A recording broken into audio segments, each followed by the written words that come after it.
Queridos alumnos, queridas alumnas, ¿cómo están? Dios les bendiga. Muy buena tarde para todos ustedes. Bienvenidos y bienvenidas sean a su clase de libros proféticos. Estamos ya en la parte final, es nuestra última semana de clases. Y bueno, espero que lo que hayamos visto hoy pueda despertar en nosotros, como lo he dicho de manera reiterada, nos pueda acercar a este mundo maravilloso que es el profetismo bíblico, no el pseudoprofetismo que hoy estamos escuchando, sino que sea un profetismo basado en la vocación de Dios, en la llamada de Dios, y que veamos, ¿verdad?, la importancia que tuvo todo este movimiento para la consolidación, no solo de la fe de Israel, no solamente para un pueblo, sino me parece que el actuar de los profetas tuvo que ver con la consolidación de la imagen de Dios, de la impronta de Dios, de quién realmente es Dios, y que gracias a ese trabajo profético, ¿verdad? Nosotros ahora, sin ser de Israel, podemos descubrir este rostro de Dios, esta justicia de Dios, este anuncio del castigo de Dios hacia su pueblo o hacia las demás naciones, pero también podemos ser testigos del anuncio de su salvación, ¿no? Una salvación que nos alcanza, que nos redime, ah, que nos hace parte de, y creo que eso es lo más importante de los profetas. Bien, en esta última clase lo que voy a hacer va a ser compartir con ustedes algunos rasgos, algunos indicios de los libros proféticos, de los famosos profetas escritores, para que tengamos una idea generalizada de estos libros, ¿verdad? No lo vamos a hacer de manera puntual, libro por libro, porque bueno, tendríamos que tener muchos cursos para poder hacerlo. Pero con que ustedes tengan una idea generalizada de quién fue el autor, más o menos, de qué trata el mensaje, está bien. Me parece que ayudaría mucho a contribuir al conocimiento que podamos tener del mundo profético. Eh, Algo muy importante que quiero que sepan, o que sería el propósito de la clase, es no necesitamos saber qué profecías u oráculos los profetas hicieron contra los filisteos, los amorreos, los amonitas, los edomitas, porque evidentemente esos pueblos ya no están. Y los oráculos que se pronunciaron fueron de manera precisa contra esos pueblos. Entonces, no nos interesa tanto, ¿verdad?, descubrir o entender estas palabras de Yahvé dadas a estos pueblos. Insisto, porque ya no están. Lo que sí nos interesa es por qué dijeron los profetas lo que dijeron y de qué manera los actos que condena Dios a través del profeta a estos distintos pueblos o a su propio pueblo, qué actos siguen siendo consecuentes en la actualidad, ¿verdad? ¿Qué diría Dios si hoy enviara a sus profetas para decir a Rusia, a China, a Estados Unidos, ¿no?, a Alemania, a las grandes potencias mundiales? ¿Qué diría el Señor? Pero también, ¿qué nos diría el Señor hoy, ¿no? Y más allá de tratar de ocupar los oráculos que aparecen en el texto bíblico y aplicarlos en la actualidad, que eso sería erróneo, sí sería muy bueno poder identificar como cristianos por qué Dios diría lo que diría hoy, tanto a estas naciones, estas potencias mundiales actuales que tenemos, como a su propia iglesia, ¿va? Propio pueblo cristiano. ¿Qué haría, qué estaríamos haciendo, dejando de hacer? Es más o menos un trabajo como el que hace el Espíritu en el libro de Apocalipsis, donde expresa a las iglesias el descontento de Dios. Y entonces el ángel el Espíritu dice a las iglesias: vos sos bonita en esto, etcétera, etcétera, pero has hecho lo mal. Bueno, ese es un mensaje profético, ¿verdad? Y lo importante es descubran, busquen, analicen cuál sería la... Hoy en esta clase trataré de hacer un poco esta aplicación hermenéutica de los oráculos proféticos, pero no quiere decir que sea yo exhaustivo, sino lo haré a manera de ejemplo para que ustedes desarrollen esta habilidad, ¿verdad? Esta habilidad de descubrir a través de los mensajes proféticos la aplicación práctica a nuestro diario vivir o al menos hacia nuestra circunstancia. ¿Ok? Entonces, dicho esta aclaración que me parece pertinente para que ustedes puedan notar la relevancia de la clase, quiero decirles que habrá dos actividades que tendrán que realizar para aprobar esta materia. ¿Ok? Dos actividades, o dos tareas, o dos trabajos. El primero de ellos será un trabajo de investigación. ¿Verdad? No quiero que me explique nada, solo que lo investiguen.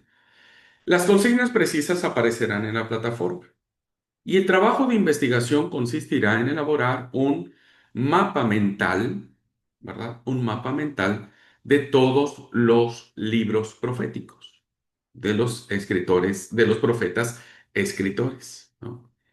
Ya pondré en las consignas qué información yo estaría pidiéndoles que ustedes lo investiguen, ¿ok? Entonces tendremos que investigar sobre Isaías, Jeremías, Ezequiel, Daniel, Oseas, Amós, Abdías, Jonás, Miqueas, etcétera, etcétera, ¿verdad? Y harán un mapa mental, de tal manera que ustedes con esa información y con ese mapa mental puedan identificar de manera generalizada, de forma panorámica, eh, estos profetas escritores. Entonces, tengan este conocimiento. Por eso es un trabajo de investigación. No necesitan aprenderse nada, no necesitan memorizar nada, no necesitan interpretar nada, solo tienen que investigar, ¿no? Investigar el profeta, el nombre, años de servicio, mensajes que dio y aplicaciones prácticas, ¿no? Eso sí, puede ser una parte de hermenéutica, pero eso no tiene mayor problema porque sé que ustedes lo harán muy bien. Que harán una aplicación práctica pequeña y decir, bueno, para mí creo que el libro de Amós tiene esta aplicación para la iglesia de hoy, ¿no? O para el mundo en general. Así que bueno, este trabajo de investigación será en breve en la plataforma. Estaré compartiendo las consignas de cómo desarrollarán esta primera tarea. ¿Ok? Estas dos clases que tenemos, la de hoy y la del jueves, la del miércoles, perdón, estarán en función de más o menos decirles qué es lo que quiero que hagan. ¿Ok? Entonces, para que vean que estas clases van a ir en función de qué es lo que quiero que ustedes logren investigar. Bueno, la segunda tarea o el segundo trabajo será un trabajo de reflexión, ¿verdad? Un trabajo de reflexión en donde todavía el proyecto no se concreta, pero me parece que tal vez con ustedes ya alcanzaríamos para concretar el proyecto.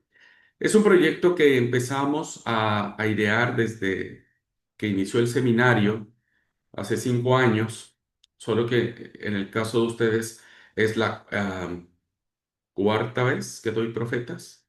Tercera o cuarta, ya me perdí. Y entonces es un proyecto de que, si Dios permite, podamos elaborar el primer devocional anual, un devocionario anual sobre los profetas, en donde podamos desarrollar, compartir con la iglesia a nivel general, nacional o mundial, reflexiones elaboradas por los alumnos del seminario que tengan que estar basadas en los libros proféticos. Así que ya tenemos reflexiones de sus compañeros de primer año, de la primera generación, de la segunda generación, también de la tercera generación, ahora ustedes serían la cuarta generación, que estarían elaborando 5 reflexiones en los profetas. Yo les voy a asignar el libro profético que les toca. ¿Ok? Puede ser un libro, o dos, o tres, porque hay libros que son muy chiquititos, ¿no? Y entonces, con base en ese libro, ustedes tendrán que escribir una reflexión que también ya subirá a la plataforma, las consignas, para que sepan cómo tienen que llevar a cabo esas reflexiones escritas, ¿verdad? Y si Dios permite, tal vez ya con ustedes completemos las 365 que nos hacen falta para hacer todo el anuario. Bueno, la idea es que ustedes puedan participar de esto y bueno, si logramos concretar este proyecto, haya una reflexión de ustedes, una o dos, depende, la más bonita que les salga, Eh, y poder, bueno, que ustedes sepan que participaron en ese proyecto. ¿Ok? Así que bueno, entonces, un trabajo de investigación, un trabajo de reflexión. Mapa mental, 5 reflexiones breves que ustedes escribirán. Yo ya les voy a decir, tampoco van a escribir todo el libro de Ezequiel, pero sí breves reflexiones en forma de devocional que tenga que ver con los profetas. Entonces, sería hermoso tener este proyecto para que la iglesia cada día reflexione sobre un profeta y acercar a la iglesia de alguna manera al mundo del profetismo. ¿Ok? ¿Les parece? Bueno, a Sharon creo que le encantó, así que gracias Sharon por el corazoncito. Perdón, un segundo, ya está. Bueno, dicho esto, vamos a ir a lo siguiente. Voy a compartir con ustedes de manera de plática. Hoy no tenemos presentación, así que puede ser que puedan ir anotando, o puede ser que escuchen, ¿verdad? No necesito que se aprendan todo lo que van a escuchar aquí, porque bueno, es muchísimo, no se angustien por eso, pero traten de rescatar la información más elemental que para ustedes les resulte vital o importante respecto de la información que voy a dar de los profetas. ¿Ok? Entonces, empezaremos en orden de aparición en cuanto al movimiento profético, no en cuanto al listado que tenemos en nuestras Biblias, porque el primero que tendríamos que reflexionar es Isaías, Jeremías, Ezequiel, etcétera, que ese es como que el listado que tenemos en nuestras Biblias. Pero lo vamos a hacer guiándonos conforme inicia este movimiento profético escritor, o de los escritores, perdón, para irnos en esa misma línea. ¿Te parece? Bueno. Amos. Empezaremos hablando un poco sobre el libro de Amós, del profeta Amós.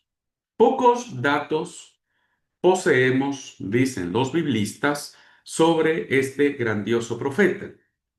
No sabemos en qué año nació, no tenemos su fecha de nacimiento y mucho menos sabemos cuándo el profeta muere. ¿Verdad? Consecuentemente, estos datos que pudieran ser importantes no están más. Lo que sí sabemos, ¿verdad?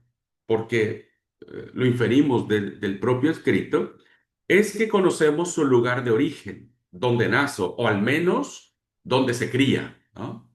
No sabemos si ahí nació o ahí se crió, y también la profesión que él tenía, a qué se dedicaba.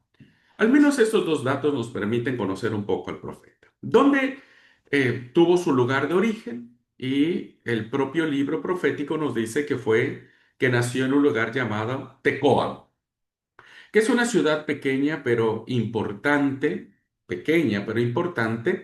que está situada más o menos a 17 kilómetros al sur de la ciudad de Jerusalén. Es decir, es una ciudad sureña, ¿verdad? Que pertenece al reino del sur. Pero, pero, aunque Amós era judío, ¿no? Es decir, recuerden que a los que vivían en el sur se les llamaba judíos, aunque Amós era judío, el ministerio profético que Dios le manda a desarrollar es en el norte, es en el reino de Israel. ¿No? Y es ahí donde vamos a ubicar su trabajo profético, su impronta profética.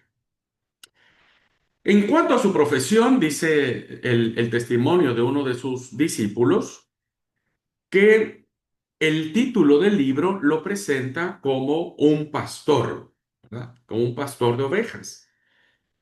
Él mismo se considera un tipo vaquero, ¿no? Un tipo vaquero y además cultiva sicómoros o sicómoros, ¿no?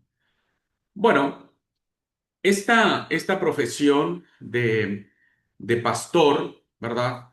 Tiene que ver con alguien que cuida ovejas, cabras, chivos, ese tipo de animales, ¿no es cierto? Y el hecho de que tal vez Amós haya sido pastor, no lo podemos deducir, pero tal vez el hecho de que Amós haya sido pastor lo podría ubicar, ¿no es cierto?, en una condición más o menos estable, condición económica, hablo, condición más o menos económica. Pudo haber sido propietario de muchas cabezas de ganado, eso le da la capacidad de ser pastor, o por lo menos, opinan otros biblistas, que pudo haber sido dueño de una pequeña propiedad que tenía lo necesario para vivir. Bueno, no sabemos si realmente esta profesión de pastor haya sido a grande escala o a menor escala. Lo importante no es eso, sino que nadie podría haber acusado al profeta Amós de defender sus intereses personales cuando condenaba las injusticias del pueblo. O sea, nadie podía reprocharle a Amós, decirle, pero vos venís aquí a predicarnos contra la riqueza y la opulencia y demás, cuando vos también sos rico, cuando vos también sos millonario. Por eso no sabemos realmente cuál pudo haber sido finalmente la condición social de Amós. Lo que sabemos es que fue un profeta que tenía un origen campesino, que su impronta tenía que ver sobre el interior, ¿no es cierto? Y que evidentemente es un profeta que lo hace sensible. Por eso cuando él llega a la ciudad de Samaria o de Samaria, al norte, se sorprende de lo que está sucediendo. Y ahora voy a platicar un poco sobre eso. Bien, otro dato que tenemos sobre el profeta Amós es que el profeta no era hijo de ningún profeta, ¿no? No era hijo de ningún profeta. Tampoco era eh, estudiante o descendiente de una escuela de profetas. Lo único que sabemos, ¿verdad?, es que Dios lo manda a profetizar a Israel. Y según el capítulo 3 versículo 8 del libro del profeta Amós, capítulo 3 versículo 8 que dice, ruge el león, ¿quién no temeré? ¿Quién no teme? Habla el Señor. ¿Quién no profetiza? Ruge el león. Bueno, esta expresión, para muchos biblistas, ¿verdad?, lo han tomado con la impronta de un profeta joven. ¿Ya? Pudo haber sido un profeta joven que Dios llama a anunciar este profeta. A veces las fotos nos engañan, ¿verdad? Porque siempre cuando ponemos ahí una foto de un profeta ya es todo viejito, barbón, ya muy anciano. Pero no, porque Isaías, Jeremías fueron profetas muy jóvenes, fueron jovencitos al momento de iniciar su movimiento profético. Y al parecer por esta frase de ruge león, esa fuerza que le caracteriza en su discurso, muchos piensan que pudo haber sido muy joven. No está descartada la idea porque, insisto, muchos profetas como Isaías o Jeremías caben dentro de esta posibilidad. Bueno, ¿cuánto duró su ministerio profético? No lo sabemos, no lo sabemos, ¿verdad?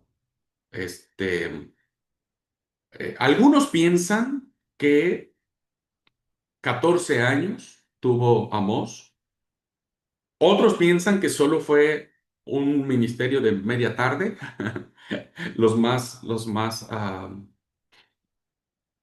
eh, extra limitados para datar el ministerio del profeta.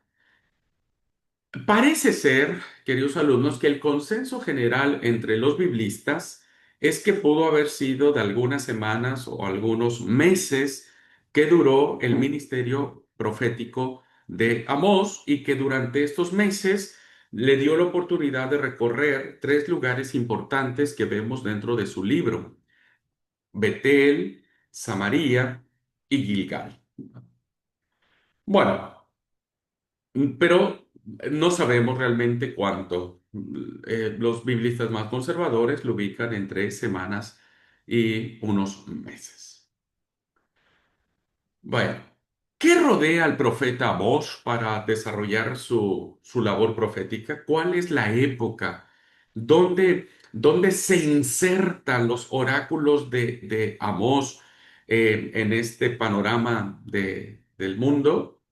Bueno, el libro se va a situar entre los reinados de Osías, rey de Judá, es decir, del sur, que Osías reinó entre el 767 y 739, pero va a hacer su ministerio profético Amós cuando esté gobernando Jeroboam II en el norte. En el sur estaba Osías y en el norte, donde Amós va a hablar, estaba el rey Jeroboam II, que más o menos reinó entre el 782 al 753. Bueno,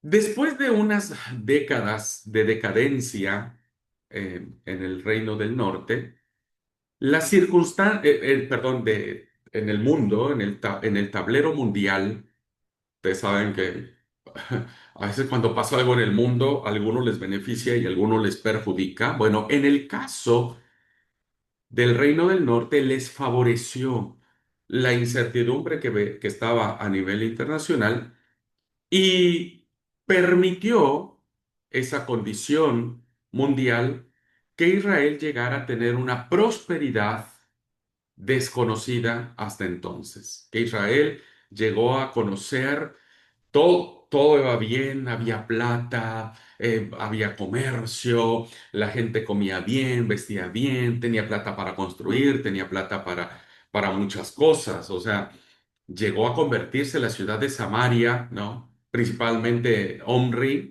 como se llama el rey Omri, fue uno de los grandes propulsores de grandes proyectos arquitectónicos, de infraestructura. Bueno, hubo una prosperidad, ¿verdad? Y un avance impresionante.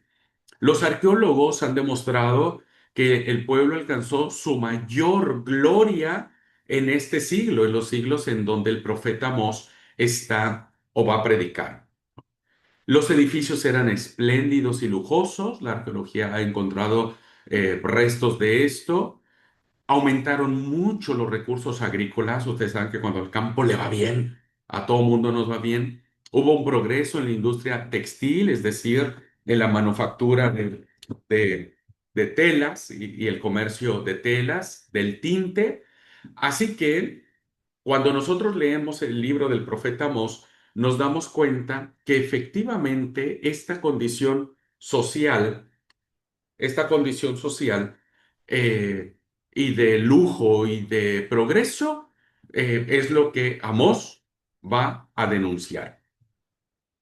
Ahora, ¿cuál es el problema? ¿Qué es lo que qué es lo que le mueve al profeta? Es cierto que el profeta cuando llega a esta ciudad se desconcierta por lo que ve. Viene del interior y llega a una capital con muchos lujos.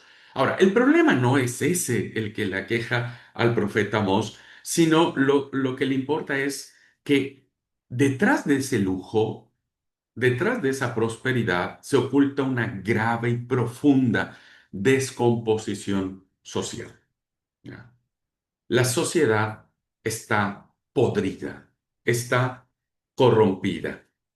La suerte de los ciudadanos modestos, los ciudadanos de a pie, los ciudadanos que de alguna manera no tenían las mismas oportunidades, eran tremendamente acosados. Su vida era fuertemente dura y el Estado, que tenía que hacer algo para proteger los derechos de los más indefensos, terminaba no haciendo nada.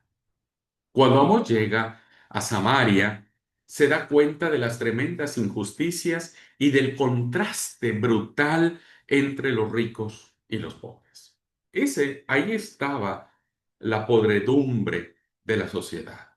Los ricos haciéndose cada día más ricos a costa de los pobres. Los campesinos, los que araban la tierra, a menudo se hallaban a merced de los prestamistas. Como no tenían para invertir, las cosechas eran pocas y lo poco que había daba apenas si para pagar sus tributos, pues lo único que hacían, el único camino que les tocaba era pedir préstamos, ¿no es cierto? Pero el prestamista o el usurero, pues ustedes saben lo que hacen los usureros, ¿no? Hasta la fecha lo seguimos viendo, pues terminaban cobrándoles grandes cantidades de interés que hacía que los más indefensos dijeran, ¿sabes qué? No tengo que pagar, quédate con la tierra, ¿verdad?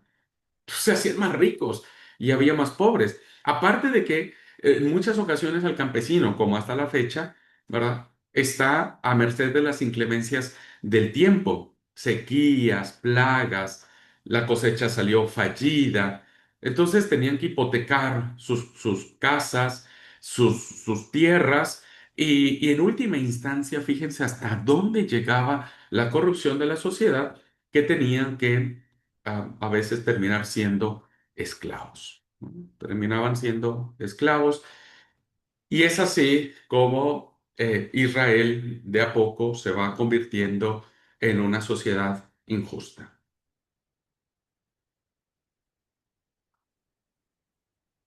Este sistema, que ya en sí mismo era cruel y despiadado, empeoraba muchísimo por una situación que hasta la fecha no, sigue siendo determinante en todas las culturas o en todas las sociedades, la ambición, ¿no? Cuando alguien cae en la ambición, nada le satisface y trata de tener más y más y más. Entonces, la ambición de los ricos, la ambición de los comerciantes, pues hacía que estos, como dije, se aprovechaban de las fianzas, de las hipotecas, de los préstamos que se le daban a los pobres para aumentar sus riquezas y su poder. En muchos casos, ¿verdad? Ellos cuando llegaba alguien y quería vender su cosecha, falseaban el peso, sí, el equilibrio de las pesas o de las medidas, ¿no? Para que diera más, perdón, para que diera menos cuando tenía que ser mucho más. Entonces, decían, ah, sí, mira, acá dice que hay medio kilo y te voy a pagar 100 gramos, ¿no? Recurrían por lo regular a las trampas legales, esas trampas que van con el abogado, ¿verdad? Y le dice, bueno, fíjate cómo es, corrompe al juez, dile cuánto quiere para que este fallo salga a mi favor, y se pagaba mucha plata, ¿no? Sobornaban a los jueces, corrompían la justicia. Como estos no se distinguían por su amor a la justicia bajo ninguna circunstancia, la situación de los pobres se hizo cada vez más dura, más difícil de llevar. No estamos lejos. Por eso digo que lo interesante de esto es cómo los mensajes de los profetas pueden ser parte también de nuestra realidad. La pobreza es dura. Así que estamos ante, ¿qué es lo que le asombra a Amós? A Amós no le asombra la riqueza, se desconcierta.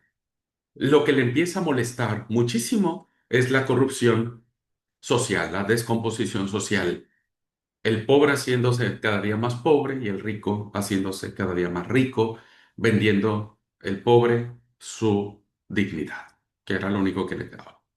Pero no solamente esta descomposición social fue lo que le eh, dio mucha bronca a Mos, sino también la corrupción religiosa. Ahí sí. Porque ponele, el Estado está bien, no te defiende, porque el Estado tiene sus propios intereses, tal, tal, tal. Pero la religión no. Se supone que la religión, en este caso influenciada por los templos, los sacerdotes, los que ministraban para el servicio de la divinidad o de Dios, pues evidentemente tenían que sacar cara por estos, pero no lo hacían. Aunque los grandes santuarios que en ese momento funcionaban estaban en plena actividad, repletos de adoradores y magníficamente provistos, porque pasa cuando alguien tiene el santo, ¿no? El santo patrono y hay que ir a venerar su día, llega un montón de gente, ¿verdad? Y dejan su plata, ¿verdad? Su ofrenda su manda, como le llaman algunos, lo que sea. Bueno, lo mismo sucedía en Israel. Los templos estaban muy lujosos, había mucha plata, los adoradores iban porque evidentemente iban porque querían escuchar cosas lindas, cosas bonitas. Vamos bien, qué lindo, Dios nos está prosperando. Ese era el mensaje de los sacerdotes. Estamos haciendo tan bien las cosas, ¿viste? Que por eso nos está yendo re bien. O sea, como que le atribuían a Dios que ese bienestar económico era producto de que Dios les decía, buenísimo, todo ok. Sin embargo, la religión no estaba pura, se había también corrompido. Muchos santuarios estaban abiertamente a favor de los paganos. Pues, cuando un pagano iba y decía, ¿sabe qué? Yo quiero hacer lo que quiere. Y decía, metele, ¿cuánto traes? ¿Cuánta plata traes? Y trae tanto, listo. Se fomentaba mucho los cultos paganos, principalmente los cultos de la fertilidad que se daban a Baal. Recuerden que Baal era esta divinidad que tenía relaciones sexuales con la tierra y cuando llovía era como una eyaculación que tenía Baal para fecundar la tierra. Entonces las cosechas eran muy buenas. Entonces los templos permitían no solamente la adoración a Yahvé, a Dios, sino también a estos cultos de fecundidad pagana y muchas veces se prestaba a la prostitución religiosa, ¿no? O a la prostitución sagrada. Se tenían actos sexuales en los santuarios como una parte de unión, ¿verdad?, con la divinidad. A través del coito o de la relación sexual se hacía esta idea de que era la unión con la divinidad. Otros santuarios, aunque presentasen un lugar para adorar a Yahvé, para adorar a Dios, van a cumplir van a realizar actos totalmente contrarios al principio de Dios. Entonces, ¿qué hacen ellos? Apaciguar a la divinidad, a Dios, y lo hacían con ritos, con sacrificios que garantizaban, como dije, la tranquilidad del pueblo. Miren, nos está yendo bien, tal vez hemos hecho algunas cosas malas, vamos a hacer algunos sacrificios y listo. Con eso estamos servidos. Bien, esto, queridos alumnos, estas dos cosas llevó a que eh, Israel perdiera de punto de vista que eran herederos de la alianza con Yahvé. Y entonces el mensaje del profeta es un mensaje muy fuerte. ¿Cuál es el mensaje del profeta? Ya vimos entonces algunas características del profeta, vimos cuál era lo que rodeaba y su mensaje solo lo voy a resumir muy brevemente, pero ustedes lo van a investigar. Primero, hay palabras de castigo al pueblo, ¿no? La referencia del capítulo 1, versículo 1, nos hace pensar que hubo un gran terremoto. Bien, tal vez muchos no lo han vivido, pero bueno, yo tampoco lo viví. Yo era muy chiquitito cuando se dio el gran terremoto en la Ciudad de México, que mató a miles de personas, pero bueno, todos podemos ver las noticias. Hay una gran destrucción. El hecho de que el profeta Oseas inicie su libro aduciendo a un terremoto no es otra cosa más que el preludio de las desgracias que van a aparecer a lo largo del libro. En el capítulo 2, versículo 13, el profeta dirá, os aplastaré contra el suelo como un carro cargado de gavillas. O en el capítulo 5, versículo 17, el profeta dirá, habrá llanto en todos los huertos cuando pase por medio de ti. O en el capítulo 5 versículo 17 dirá, ¿cuántos cadáveres arrojados por todas partes? Estos, estos anuncios, ¿verdad? No es otra cosa más que demostrar el enojo divino que es encausado por el profeta por lo que el pueblo ha hecho, ¿no? Y entonces Dios va a justificar este castigo, ¿no? Dios va a justificar por qué va a, a castigarlo. Así que el profeta le va a explicar al pueblo qué es lo que ha motivado estos oráculos de castigo. Y entonces el profeta le va a decir al pueblo, miren, ustedes piensan que es una injusticia lo que Dios hace con ustedes. No, hay hay cuatro acciones que ustedes han cometido muy graves delante de Dios. Primero, el lujo desenfrenado. Segundo, la injusticia.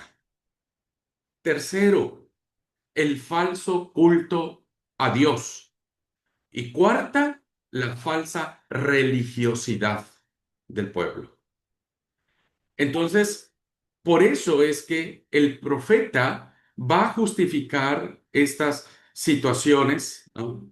Y entonces va a decir, por ejemplo, en el capítulo 6, versículos 4 y 6 dice lo siguiente, el profeta. Os acostáis en lechos de marfil, arrellanados en divanes. Coméis carneros del rebaño y terneras del establo. Bebéis vino en copas. Os ungís con perfumes exquisitos. Y no os doléis del desastre de José. O sea, está haciendo esto de decir, viven a todo lujo, comen como quieren, como ricos, y no se dan cuenta el grave daño que le están haciendo al pueblo. Por ejemplo, cuando él habla de las injusticias, el profeta dice, venden al inocente por dinero y al pobre por un par de sandalias, revuelcan en el polvo al desvalido y tuercen el proceso del indigente. El dueño de la casa y su padre abusan de la criada, profanando mi santo nombre. Se acuestan sobre ropas dejadas en fianza junto a cualquier altar. Beben vino de multas en el templo de su Dios. Vemos claramente la grave denuncia que hace el profeta sobre las injusticias que está cometiendo el pueblo, ¿verdad? Que está cometiendo el pueblo. Va a ser también una grave denuncia sobre el templo, ¿no es cierto? Sobre el templo. Y dirán, el profeta en el capítulo 5, versículo 21 al 24, detesto y rehúso vuestras fiestas. No me aplacan vuestras reuniones litúrgicas. Por muchos holocaustos y ofrendas que me traigáis, no los aceptaré ni miraré vuestras víctimas cebadas. Retirad de mi presencia el barullo de los cantos. No quiero oír la música de la cítara, que fluya como el agua, el derecho y su justicia como arroyo perenne. Así que vemos claramente, queridos alumnos, en este tema del profeta Amós, que hay una gran enseñanza del profeta sobre las situaciones que se están dando en el pueblo. ¿Ok? Ustedes van a investigar mucho más, quiero que profundicen, quiero que hagan aplicaciones de este profeta en un mapa mental, o un mapa conceptual, como muchos le llaman, como ustedes lo identifiquen, mental o conceptual, pero tienen que hacer este programa. ¿Está? Eh, bueno, ahora pasemos a otro profeta, profeta norteño también, llamado Oseas. Oseas. Dejemos a Amos ya, vayamos a Oseas. Bien, se nos dice que en el libro que Oseas era también de origen judío, pero va a situar su actividad en los reinados de Judá, de Osías, de Jotán, de Acaz y de Ezequías. Pero como concesión al origen norteño del profeta, añade que irá a la par o estará profetizando más o menos en el tiempo del profeta Amós, cuando igual estaba a cargo el rey Jeroboam segundo, ¿ok? El rey Jeroboam segundo. Muy bien. Eh, bueno, eso es lo que sabemos de Oseas, ¿verdad?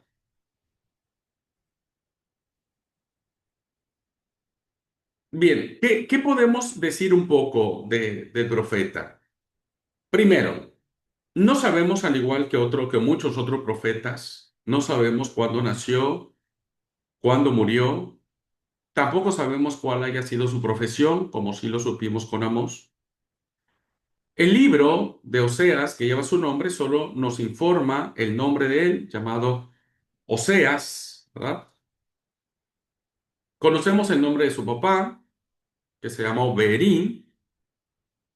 Conocemos el nombre de su esposa, que se llamó Gomer, y que de ese matrimonio que tuvo con Gomer, que es la mujer ramera que Dios le manda a casarse, le nacen tres hijos, dos niños y una niña, que le dan nombres simbólicos, porque recuerden que es una acción simbólica la que aparece en el libro de Oseas.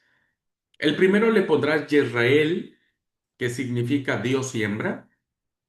Al segundo le llamará Loroama, que significa incompadecida.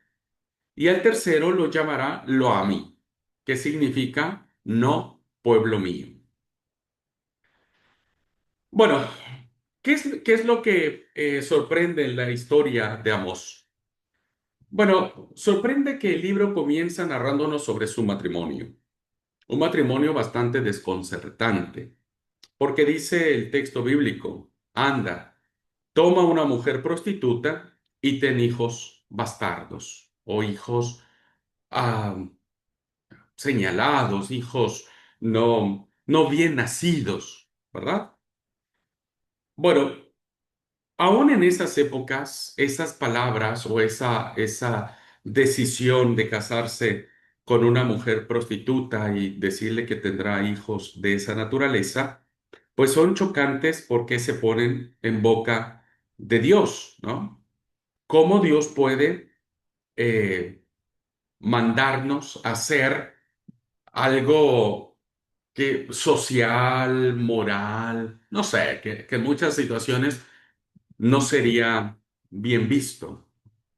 Sobre todo porque en el capítulo 2 del libro de Oseas vamos a encontrar que Gomer, la prostituta, va a terminar volviendo, bueno, no volviendo, engañando a, va a terminar engañando al profeta Oseas, ¿no? Bien, ¿qué es lo que sucede? En el capítulo 3 viene otra orden de parte de Dios. Estamos hablando del profeta Oseas. El Señor le vuelve a ordenar a Oseas en el capítulo 3 lo siguiente: vete otra vez, ama a una mujer amante de otro y además adúltera. ¿No? O sea, es increíble cómo se eligen mujeres, y lo voy a decir con mucho respeto y cariño, pero así es, de mala reputación. En este caso, lo que vemos por parte del actuar del profeta es un profeta obediente, es un profeta que no protesta, es un profeta que no cuestiona, simplemente hace. Así que va en búsqueda de esa mujer que no sabemos quién es, ¿verdad? No sabemos su nombre, y la compra por 15 pesos de plata, por fánega y por medio kilo de cebada. Y una vez que ya la tiene, el profeta dice que la va a obligar a tener un celibato forzoso, es decir, no va a tener relaciones sexuales ni siquiera con Oseas no la va a tocar, ¿no? Porque no le interesa ya tener una relación sexual con otra mujer, sino simplemente en esta acción simbólica va a elegir a otra mujer, pero la condición es que no van a tener relaciones íntimas. La pregunta sería, ¿por qué aparece esta nueva mujer? Muchos pensarían o dirían, ¿es acaso la mujer que aparece en el capítulo 2 que termina engañando nuevamente a su marido? Bueno, hay este, muchas posiciones al respecto de estas acciones, ¿no es cierto? Lo más probable en una interpretación de esto, porque fíjense, algunos decían, por ejemplo, que estos capítulos eran un invento del profeta, que realmente nunca pasó, ¿no? Eso sería como una primera postura. Otros decían que realmente el encargo de casarse con una prostituta y tener hijos con ella, o sea, que efectivamente pudiera haber tenido esta opción de buscar a la prostituta más famosa del pueblo y casarse con ella y tener hijos. Otros piensan, otros eruditos consideran que no era realmente una prostituta, sino que era una chica, una jovencita normal que más tarde le fue infiel al profeta, o sea que sí lo engañó después y que lo abandonó al profeta para irse con otro hombre. Bueno, y finalmente hay una postura que dice que Gomer no era una prostituta, pero fue infiel a su marido y lo abandonó. Eh, Piensan que realmente no era una prostituta, pero cualquiera que es el caso, era alguien que necesitaba tener estas características. ¿Por qué?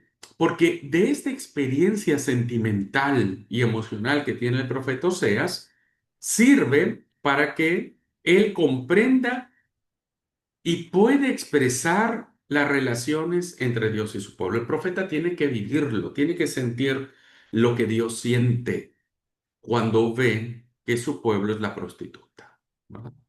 Que su pueblo le está engañando con otro.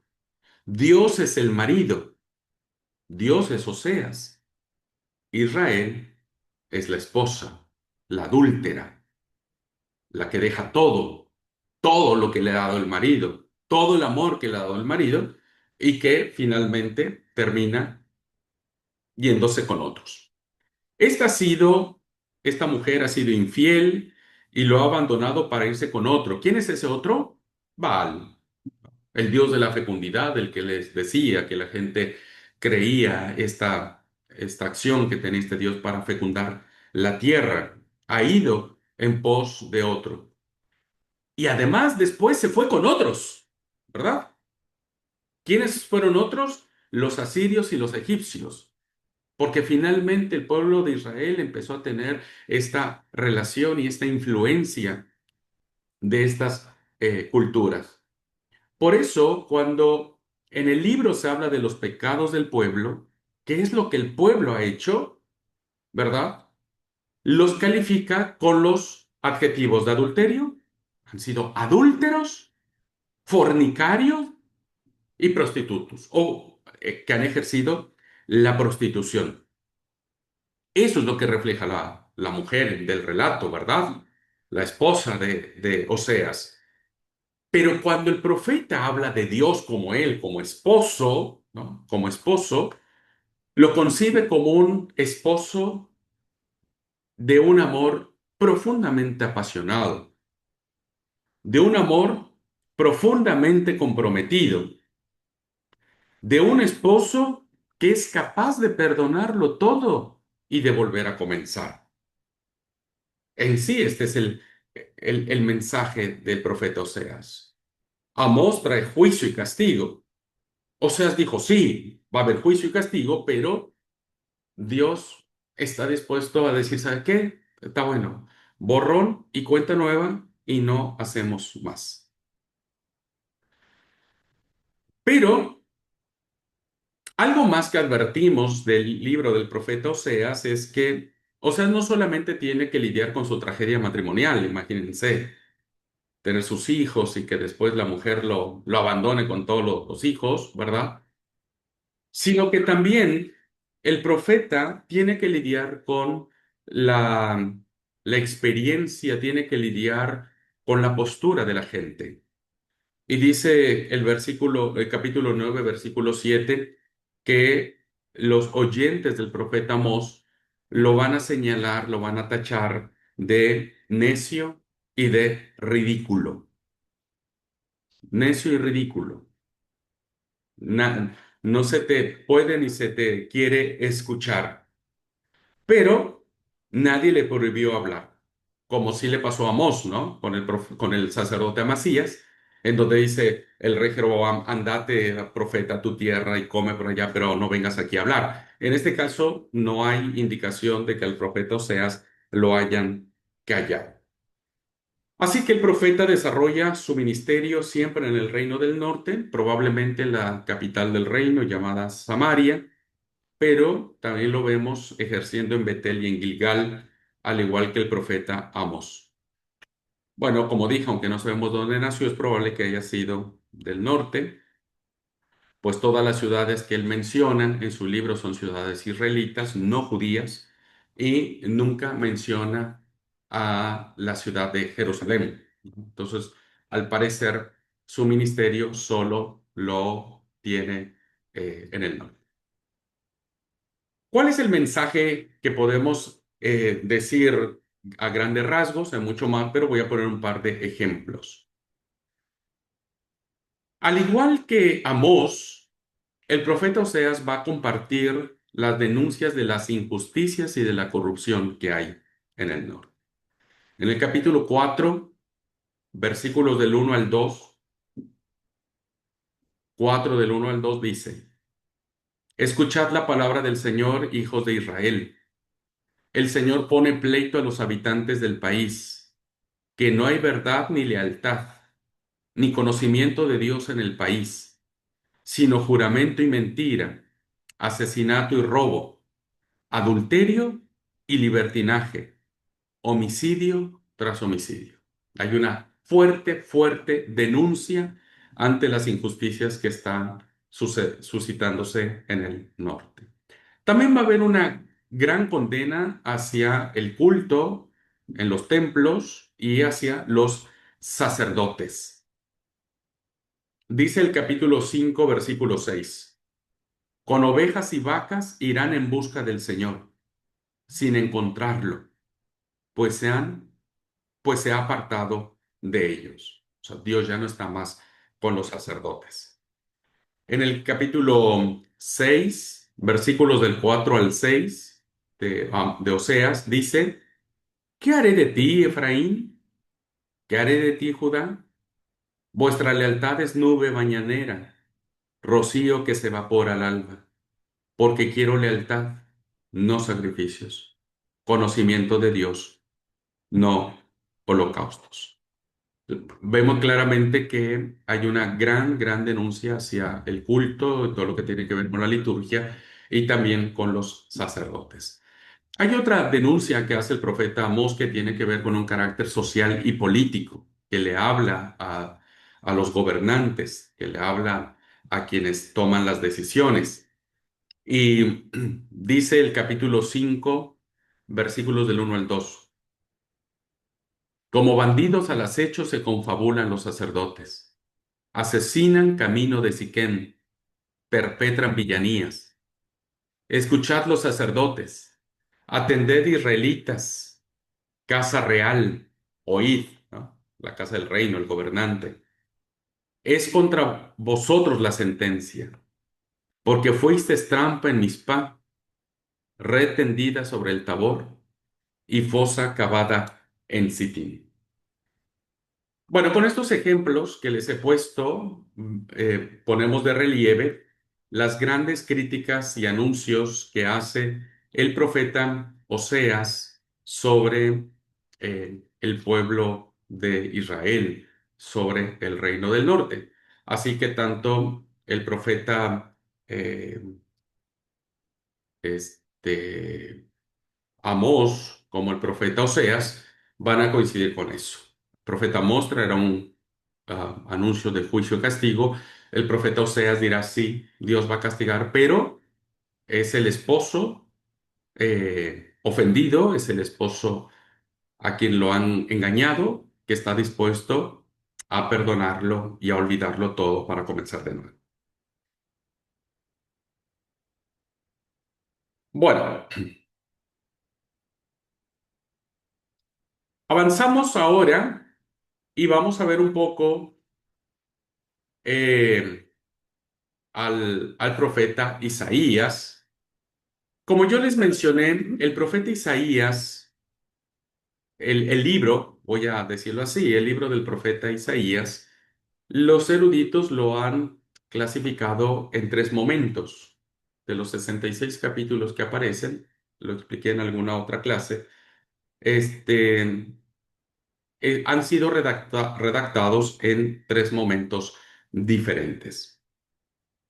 Este que vamos a ver ahora es el profeta histórico, el profeta de carne y hueso. Después vendrá el segundo Isaías o el deutero Isaías, que lo veremos en otro momento. Y después vendrá el trito Isaías, que será el tercer Isaías. Así que ahora solo nos vamos a concentrar en el Isaías histórico. Bueno, son pocos los datos que tenemos sobre la vida de Isaías. Debió de nacer más o menos, los biblistas lo sitúan entre el año 760 antes de Cristo. Sabemos cómo se llamaba su papá, se llamaba Amós, pero los biblistas coinciden plenamente que este Amós, el papá del profeta Oseas, nada tiene que ver con el profeta Amós, del que hemos hablado. Es un Amós totalmente diferente. Bueno, aunque el lugar de nacimiento no sabemos exactamente dónde fue, por la impronta que tiene esta narración, debió haber nacido en Jerusalén. Es casi 100% seguro que Jerusalén haya sido el lugar de su nacimiento. Este origen jerosolimitano es importante porque este profeta crecerá en medio de tradiciones religiosas que condicionarán su mensaje. El hecho de que el profeta Isaías haya nacido en Jerusalén va a predisponer el origen de su mensaje y hacia dónde va a dirigir su mensaje. ¿Por qué digo esto?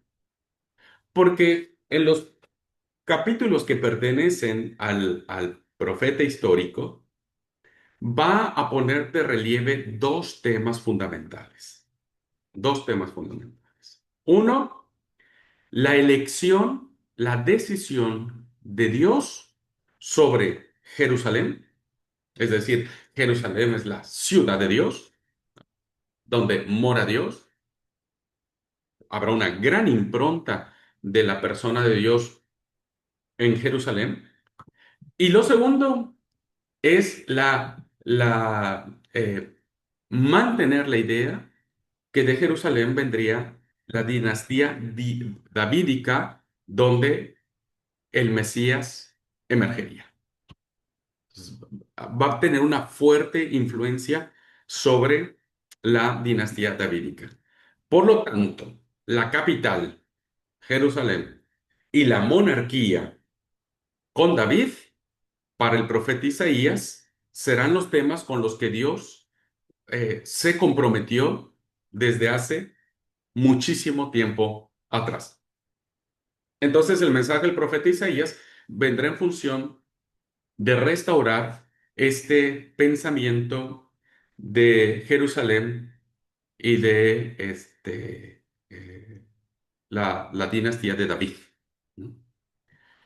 Bien, a diferencia de su contemporáneo Oseas, que el profeta Isaías predica más o menos en el tiempo del profeta Oseas, recuerden que Oseas está en el norte, Isaías basará gran parte de su fe y de su predicación en estos dos pilares, como yo se los mencioné. Ahora, ustedes dirán, ¿estos dos temas serán temas que favorecerán a Jerusalén, que favorecerán la la línea davídica.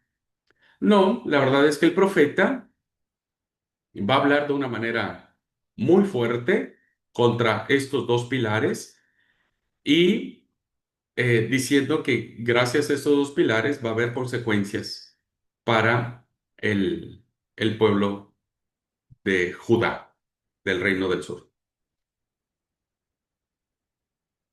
Bien, se cree que pudo haber sido muy jovencito Isaías cuando recibió la vocación profética. El texto dice que al año de la muerte del rey Osías, así que fue más o menos entre el 740 y el 739. Y si eso es así, Isaías pudo haber tenido más o menos,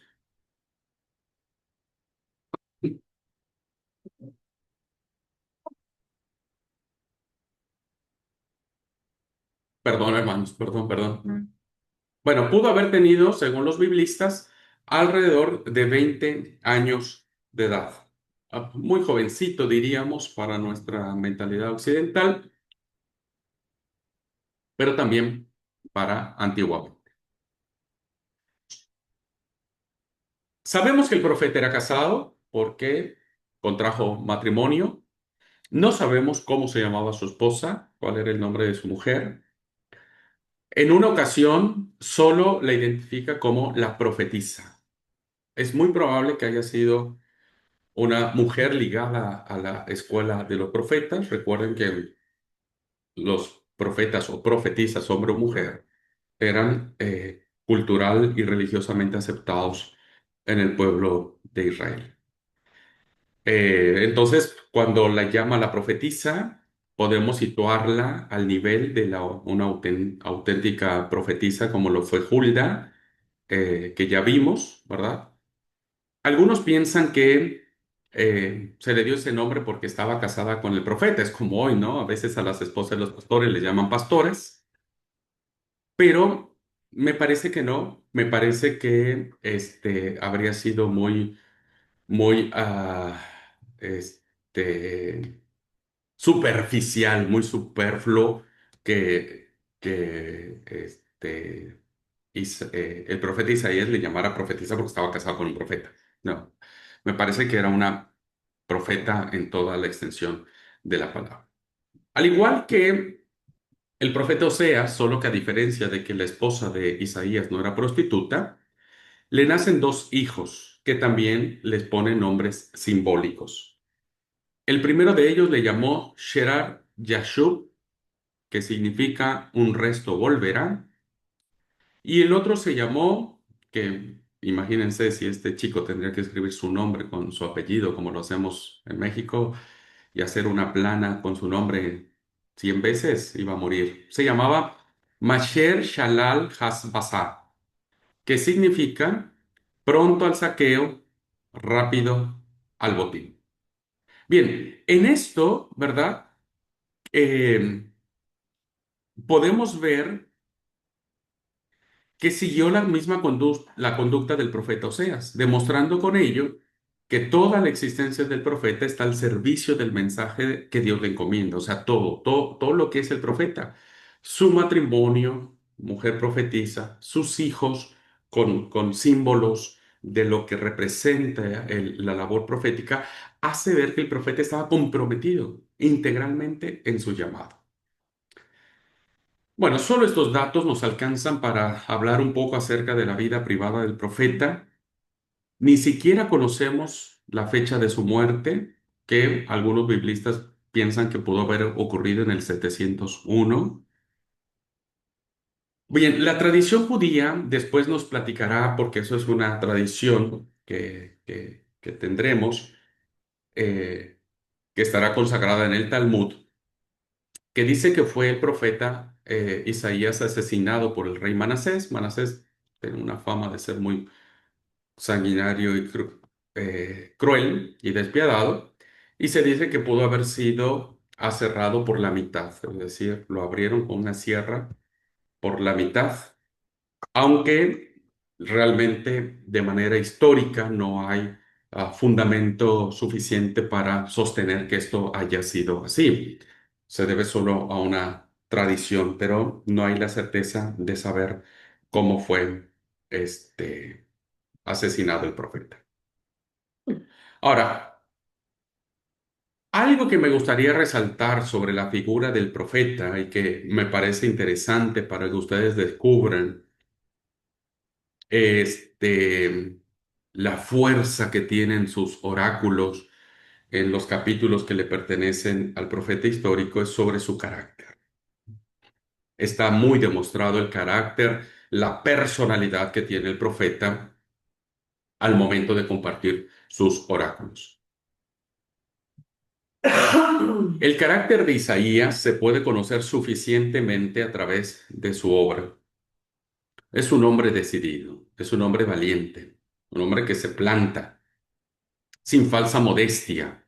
No es alguien que esconda lo que él sabe, lo que él siente y lo que ve. Va a ofrecerse voluntariamente a Dios en el momento de su vocación y le dirá, heme aquí, envíame a mí. Esta misma energía la demostró años más tarde. Esta fuerza, esta persona, imagínense un jovencito, tener que enfrentarse con el poder no es fácil, te tiemblan las corvas, uno que a veces uno parece que ya tiene más cancha, pero cuando tienes que enfrentar algo o decirle a tu jefe o a una persona importante que está mal, pues no es fácil. Bueno, esta fortaleza acompañó al profeta Isaías cuando tuvo que enfrentarse a los reyes, a los políticos de su tiempo, ¿no? Pero también necesitó mucho de esta fortaleza cuando se dio cuenta del fracaso en sus continuos intentos de querer convertir al pueblo y este nunca se convirtió. Pero no por eso, no por esa de que se pichó el profeta, ¿verdad? Se deja abatir. El profeta se levanta, se reinventa. Y si calla durante algunos años de su ministerio, porque fueron muchos años de su ministerio, no es porque está desanimado, es porque no ha venido revelación de Yahvé por él. Esto mismo le hace aparecer a veces insensible, pero más bien habría que hablar de una pasión muy descontrolada. Imagínense la desesperación de Isaías diciendo, ya quiero hablar, quiero decir, quiero confrontar el poder y no hay palabra de Yahvé. Así que tuvo que controlar su ímpetu, su ánimo.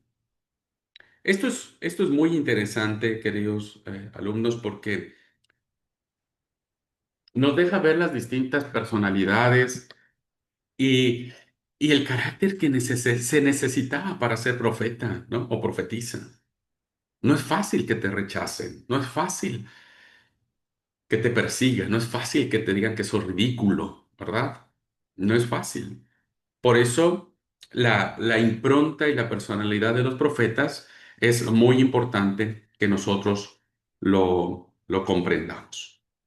Bueno, vamos a dejar aquí entonces al profeta Isaías, que se le conoce como el primer Isaías. Es un profeta que va a hablar sobre la denuncia social también que existe en el norte. Isaías era muy influido por el profeta Amós, casi contemporáneo de él, aunque Amós, como dije, predica en el norte. eh, Alguien pudo haber traído un mensaje del norte hacia el sur y el profeta Isaías lo escuchó y dijo, listo, de aquí soy. ¿Va? Así que va a denunciar las injusticias de la vida, va a denunciar que hay entre el pueblo esta disociación, ¿verdad?, entre servir a Yahvé, pero finalmente someter, juzgar y esclavizar a los suyos. Bueno, también veremos que hay una gran denuncia política sobre Jerusalén. El profeta hablará sobre eso y que es de los capítulos 1 al 39. Olvidé decir, del 1 al 39 se le atribuyen al profeta histórico y sobre esto versará su mensaje de denuncia, insisto, cúltica, porque va dirigido al templo, a Jerusalén, pero también política, porque de ahí vendría el Mesías. Muy bien, finalmente vamos a hablar un poquitito del profeta Miqueas, ¿ok? Del profeta Miqueas. Eh, sí sabemos, sí sabemos cuál es el lugar de nacimiento de este profeta. Según el versículo 1 del capítulo 1, dice que nació en Moreset. Probablemente se trate de Moreset Gad, que es una aldea judía que está más o menos a 35 kilómetros al suroeste de Jerusalén. El dato este que nos da el profeta de su lugar de nacimiento es importante porque nos va a situar en un ambiente campesino. Es una ciudad del interior, alejada de las grandes capitales.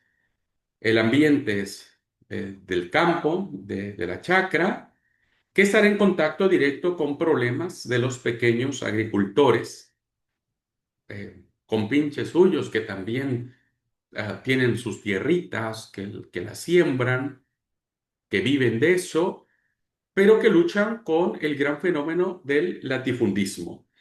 El latifundismo no es otra cosa más que personas que por ciertas maniobras de engaño, de aprovechamiento de la justicia, terminan haciéndose de terrenos. Por eso es importante porque la profecía de Miqueas va a ir en contra de estas injusticias. Ahora, otro elemento que podemos sacar de habernos dicho sobre Moreset es que esta ciudad se encuentra rodeada de fortalezas. En un círculo de 10 kilómetros surgen ciudades como Azeká, Soco, Adulán, Maresá y Laquis.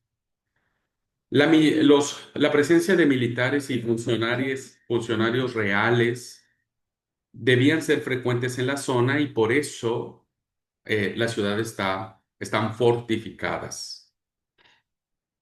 Por lo que cuenta Miqueas, pues eso no ayudó mucho a la condición que tenía el pueblo. Algo más que aquejaba en la situación que tiene el profeta Miqueas es el tema de los impuestos, ¿no? A todo trabajador que se le atribuyen impuestos, pues se ve profundamente comprometido con estos, ¿verdad? Y entonces es probable que se llevasen a cabo eh, estas cifras que se le imponían a los trabajadores para llevar esa plata a Jerusalén.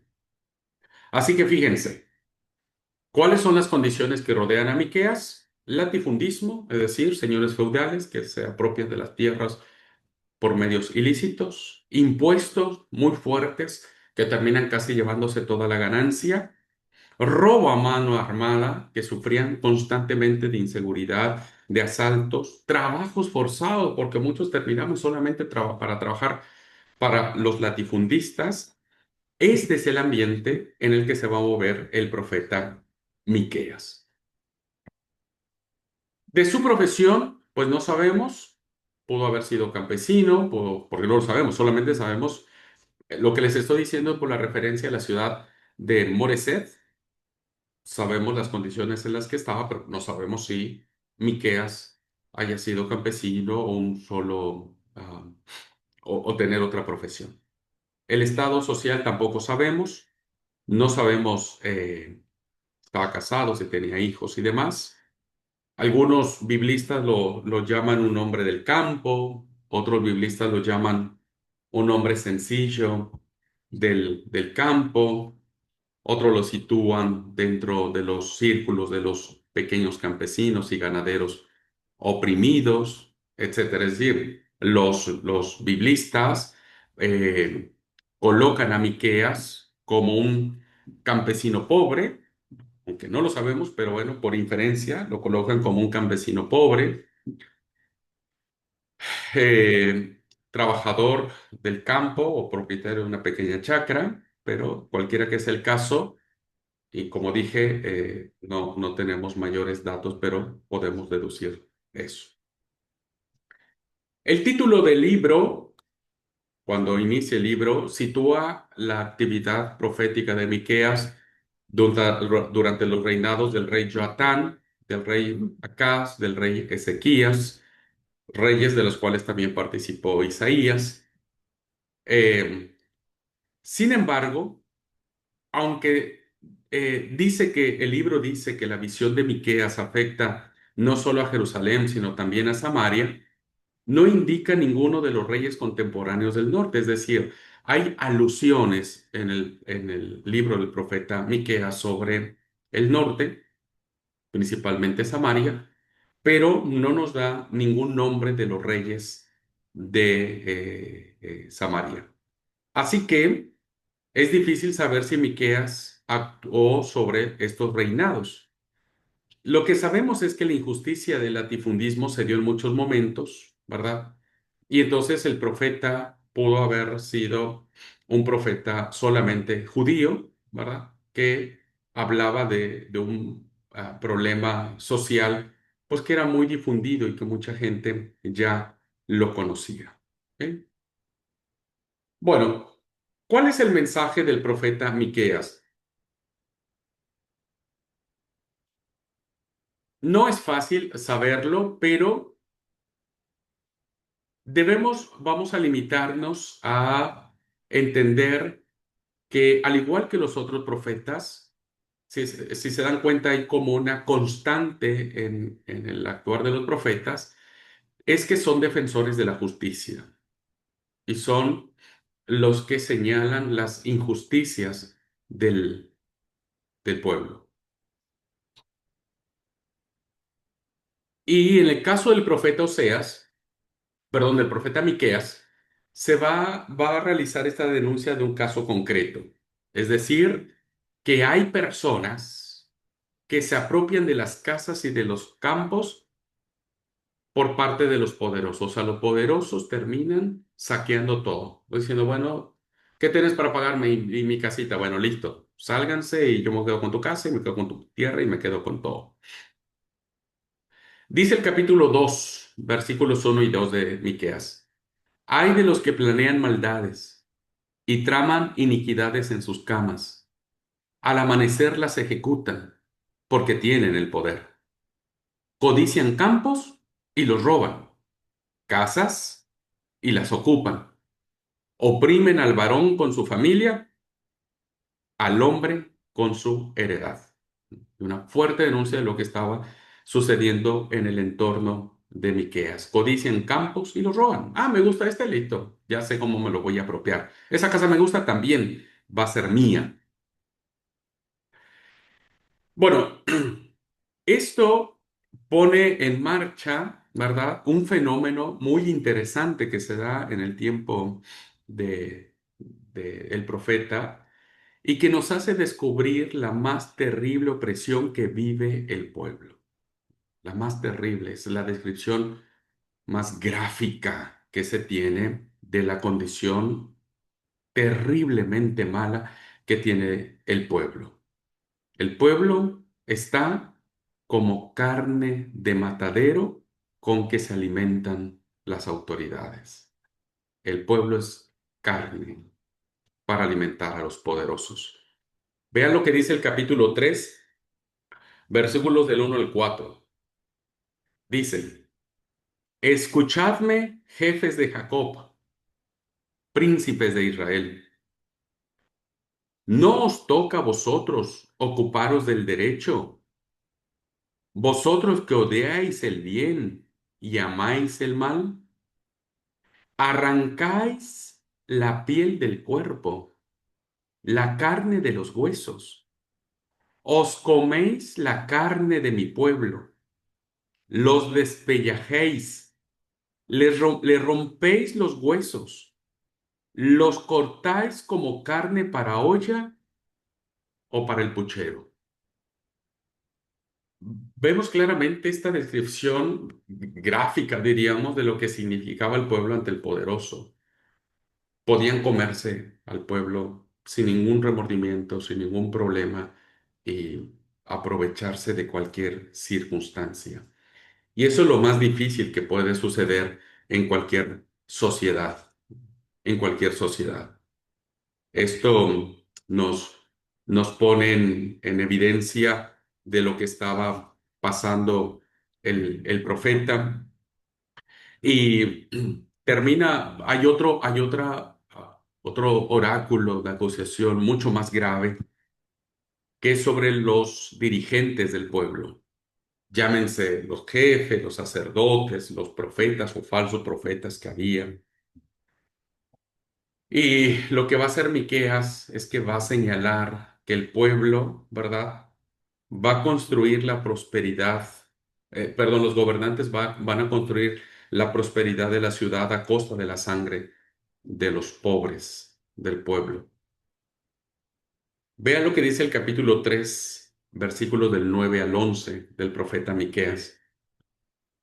Escuchadme, jefes de Jacob, príncipes de Israel, vosotros que detestáis la justicia y torcéis el derecho, edificáis con sangre a Sión, a Jerusalén con crímenes. Sus jefes juzgan por soborno, sus sacerdotes predican a sueldo, sus profetas adivinan por dinero, y encima se apoyan en el Señor diciendo, ¿no está el Señor en medio de nosotros? No nos sucederá nada malo. Esta denuncia que hace el profeta contra el gobernante es una muy fuerte crítica de Dios, ¿no? Porque recuerden que el profeta es portavoz de Dios. Y entonces les dice, juzgan por soborno, es decir, se dejan coimear, se dejan sobornar.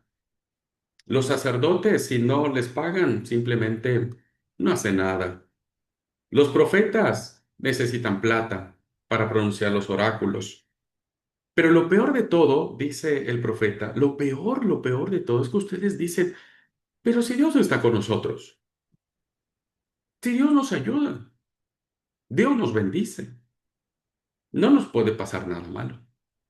Eso me hace recordar que actualmente muchas personas terminan pensando de la misma manera, ¿no? Les va bien en todo, ¿no? Aunque son injustos, aunque no hacen el bien, aunque se aprovechan del pobre, aunque hacen su plata a costa de otro, ¿no es cierto?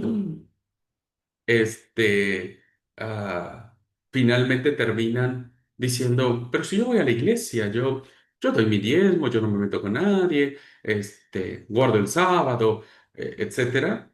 Pero fíjense cómo Dios, les recrimina al pueblo esta situación. Muy bien, pues hasta aquí entonces dejamos a estos cuatro grandes profetas que hemos analizado, y en la próxima clase vamos a ver si nos da el tiempo, espero que sí, podamos ver los otros libros. Vamos a ver a Nahum, Sofonías, Habacuc, al segundo Isaías, etcétera. Y esperemos que nos dé tiempo ver la mayoría. Y si no, los que queden pendientes, ustedes harán el trabajo de investigación en este mapa mental o conceptual que les estoy pidiendo. Y bueno, ahí complementarían la idea. Lo que vimos hoy en clase es más o menos el mapa mental que ustedes tienen que elaborar con lo más importante de cada profeta, y de esa manera entregar el trabajo. ¿Ok? Bueno, deseo que Dios les bendiga mucho. Gracias por su atención. Les mando un fuerte abrazo y deseo que el Señor les siga bendiciendo y prosperando en todo. Paz.